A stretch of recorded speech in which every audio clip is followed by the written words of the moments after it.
Et le livre, vous le fabriquez au fur et à mesure de la lecture.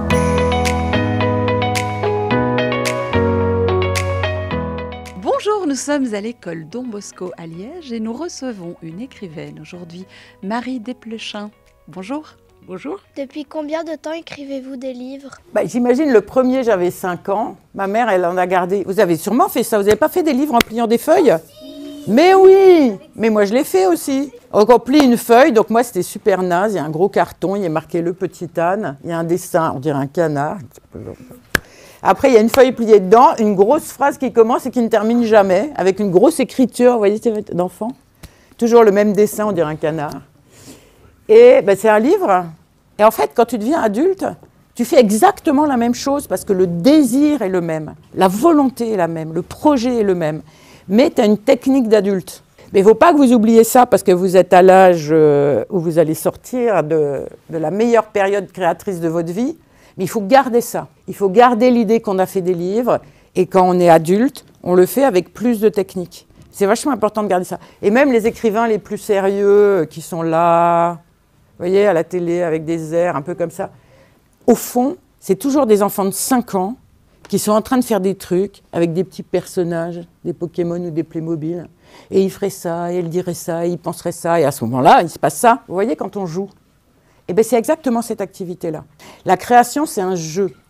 Et le jeu, c'est la chose la plus importante que peuvent faire les enfants. On travaille trop quand on est enfant, je trouve. On devrait jouer beaucoup plus. C'est vrai.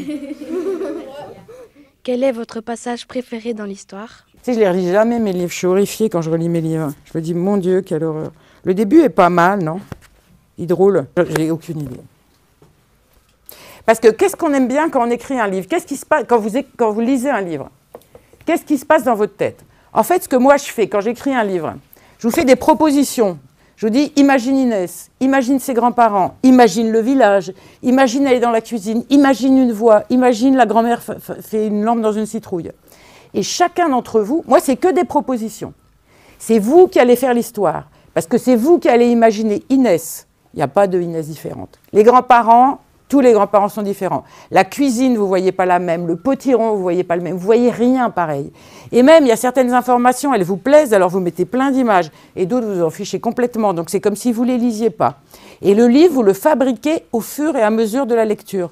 C'est-à-dire, c'est vos images, comme un monde virtuel qui se crée à partir de vous. Et c'est ça qui est beau dans un livre. C'est ça qu'on adore, c'est qu'on le fabrique. Mais moi, si je lis un livre que j'ai écrit, je les ai déjà, les images. Je sais tout, je le vois. Mais la cuisine, je sais, c'est ma cuisine à la campagne. Je vois très bien le monument aux morts. Enfin, tout ça, je le vois.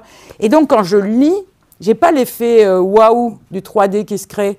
Je dis, ah, c'est mal écrit. Pourquoi j'ai mis cet adjectif? Tiens, ils ont laissé une faute d'orthographe. Oh, punaise, là, on s'ennuie. Mais ça ne veut rien dire, ça. Pourquoi ça n'a pas été corrigé? Voilà. Donc, si tu veux, j'en lis 10 pages. Je suis déprimée, j'arrête. Puis après, je me dis, le prochain bouquin que je ferai, il sera vraiment bien. Quel a été le passage le plus difficile à écrire? Ce qui était compliqué, c'était vers le milieu, parce que quand je travaille, j'ai une éditrice avec moi qui est la personne qui relit mon travail, et je suis comme un enfant, moi j'ai besoin qu'on me dise « c'est bien Marie, continue, arrête pas, allez, travaille », voilà, bon. Elle suit mon travail, et donc à un moment, elle me dit « non, là je crois qu'on s'ennuie un petit peu, ça manque de tension ». Tu sais, tout le passage quand elle est à la bibliothèque, quand il y a tout qui commence à exploser, quand voilà, et après elle va chez... Voilà. Et donc là, elle me disait, reprends-le, il fallait que je crée des événements, et voilà, ça c'était compliqué à écrire. Sinon, le reste, c'était pas plus dur que d'habitude. Merci beaucoup pour vos questions, c'était super et on se retrouve le mois prochain avec un nouvel invité.